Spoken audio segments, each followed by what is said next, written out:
What is up, everybody? DanDanTheFireman here. We're going to be talking about the new 2020 Lowrider S. It was just announced from Harley Davidson, and I cannot wait to go into the specs and my opinions on this.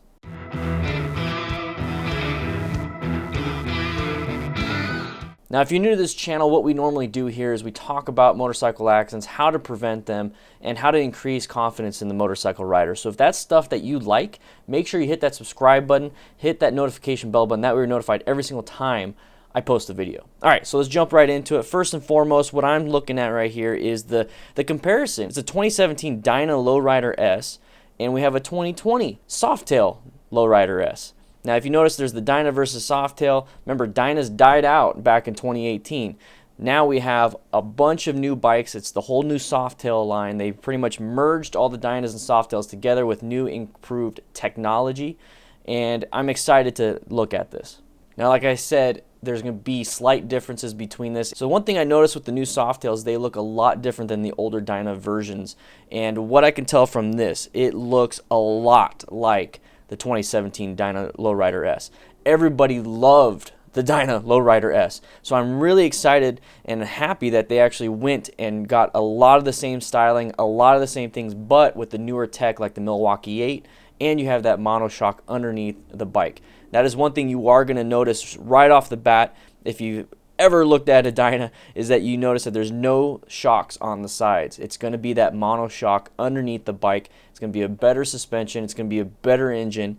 And it's actually, it weighs less. It weighs less than the older one, so you're actually going to get a little bit better power out of that. The miles per gallon is roughly the same, 47, 45 miles per gallon. It's actually pretty good for a bigger bike like this and how much power this thing can deliver. One thing I do like is that they included ABS in this model, just like ABS was standard in the 2017s and earlier. You notice the 2-into-2 is the exact same look as the older 2017 Dynas, and since it's on the Milwaukee 114 platform, you're going to have a ton of options for aftermarket because the other Softails have been out for a very long time. Cannot wait to see what people do with this. The seat height is slightly shorter. The 2017 had a 27-inch seat height, and this has a 26.5-inch seat height.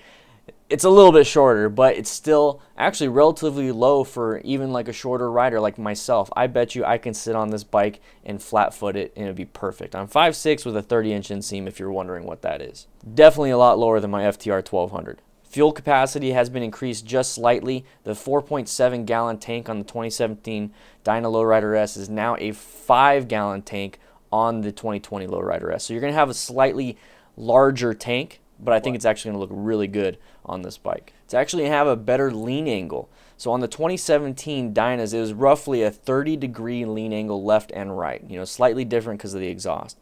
On here, on the 2020, you're actually going to have a 33.1-degree lean angle. So you're going to have a larger lean angle, so that means less scraping of the pegs or floorboards if you add those. You're going to have less scraping on exhaust. It's actually really nice that cruiser manufacturers are actually taking lean angle into consideration, because people do love taking these bikes out on the canyons. They love taking them up in the mountains, and they do want to have a really good lean angle. If you use proper body positioning with a high lean angle, you can make a lot of turns. And scraping hard parts is actually very scary and causes a lot of panic movement. So I'm jumping into the safety aspect of what I normally do, is that if you start scraping hard parts, you're going to start to panic and you're going to grab that fistful of front brake, boom, you're going to drop. So there's a bunch of different things going on when it comes to cruisers and lean angle, and that is one thing I do look into. Once again, it is going to be a 6-speed just like the 2017 Dyna Lowrider S. And 6-speed is really good when it comes to the interstate. So the tires are actually going to be bigger on the new 2020 Lowrider. So on the new Lowriders, you have a 110 by 90 by 19, and then you have a 118 70 by 16 in the rear.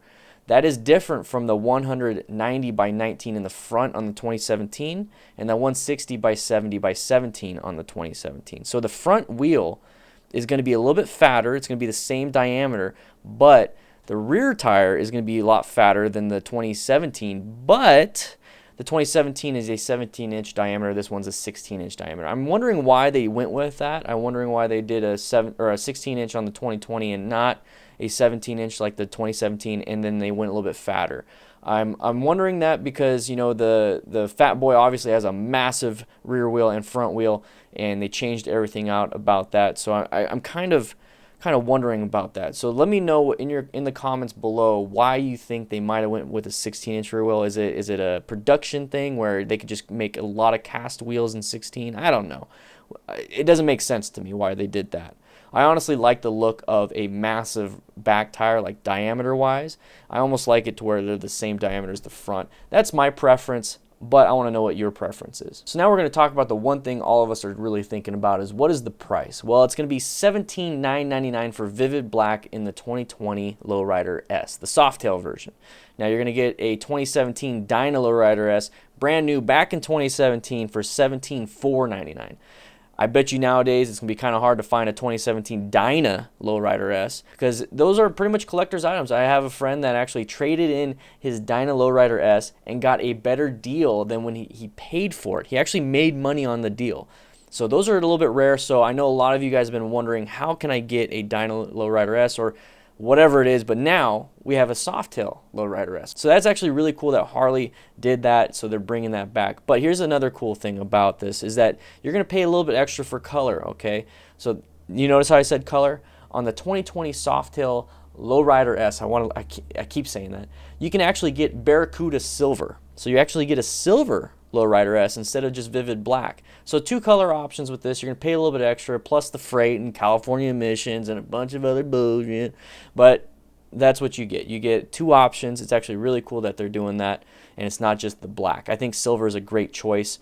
We might be seeing some in the future. I think maybe the red that you see on the FXDRs and possibly a dark blue, you know, like the denim blue. I think that'd be really cool on one of these bikes. But silver and black are the go-to ones that Harley likes to go to. So it's actually really interesting. It's a great bike. I think a lot of people are going to pick this bike over a lot of the other Softails. I think this is in the running for possibly a better bike than the Fat Bob. I love the Fat Bob. I love the look of it. But this right here, man, this is your Dyna Bro motorcycle up in here.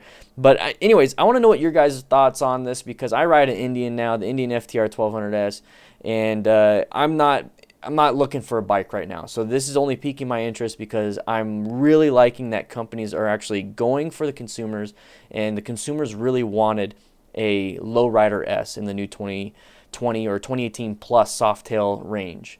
Let me know what you guys think in the comments once again, and I'll be seeing you around. All right.